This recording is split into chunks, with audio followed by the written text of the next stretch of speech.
నువ్వెందుకు బాబు చూడటం? అమ్మాయిని చేసుకోబోయేవాడు చూశాడుగా.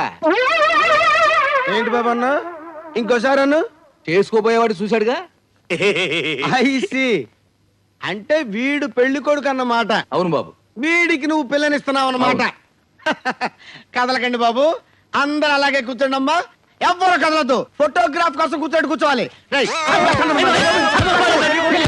అమ్మా, అన్నయ్య ఎక్కడ? ఇందాకెక్కడో ఫోన్ లో మాట్లాడుతూ తిరుగుతున్నాడండి. ఆయన్ని వచ్చిన దగ్గర నుంచి చూస్తానే ఉన్నా, ఫోన్ చెవి దగ్గర పెట్టుకుని మాట్లాడుతూనే ఉంటాడు. జయ అన్నయ్య ఎక్కడ? ఇక్కడ మొగోళ్ళే ఆడోళ్ళని కొడతారనుకున్నాను, ఆడోళ్ళు కూడా మొగోళ్ళని కొడతారా? కొట్టడం ఏంటి, చంపేయాలి. జయ అన్నయ్య ఏంటి?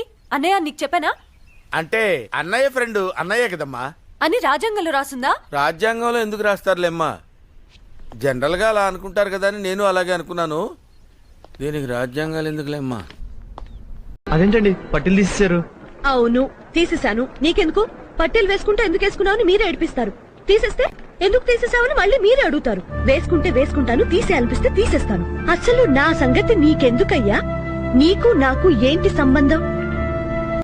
వెళ్ళవయ్యా, వెళ్ళు వెళ్ళు. ఒకటి ఒకటి ఎంత?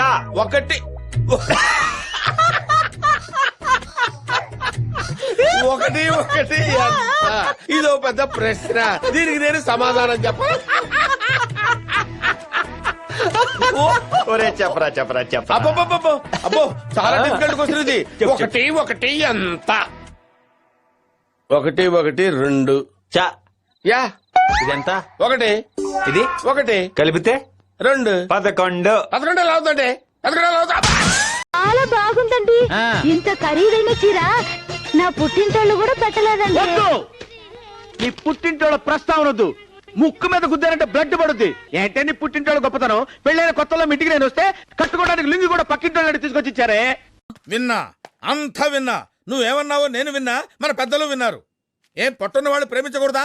నా జాబేమిటి? పౌరోహిత్యం, కూర్చొని చేసే పని. ఆ మాత్రం గుప్పెడు పొట్టుండదా? వీళ్ళందరికీ 6 ప్యాక్లు ఉన్నాయా? రేపు పొద్దున వీడి పొట్టరాదని నువ్వు గ్యారంటీ ఇవ్వగలవా? ఇక్కడ డిస్కషన్ పొట్టు గురించి కాదు, పెళ్లి గురించి. నువ్వంత హార్ష్ గా మాట్లాడకు చందు, నేను ఫీల్ అవుతాను. సిగ్గులేదేమిట్రా, నీకు ప్రేమ కావాల్సి వచ్చిందా? ప్రేమ ఏం తప్పేంటి? ఆ కుటుంబాన్ని ఇంతకాలం ఆదుకున్నాడు, వాళ్ళ కష్టసుఖాల్ని పంచుకున్నాడు. పెద్ద మనసుతో భర్త లేని ఆ పెద్ద ఆవిడ్ని కట్టుకొని ఆవిడకో జీవితం ప్రసాదించాలనుకోవడం తప్ప? ఓహో, చిచ్చి, మీరు సిగ్గుపడకండి, చచ్చిపోవాలనిపిస్తుంది.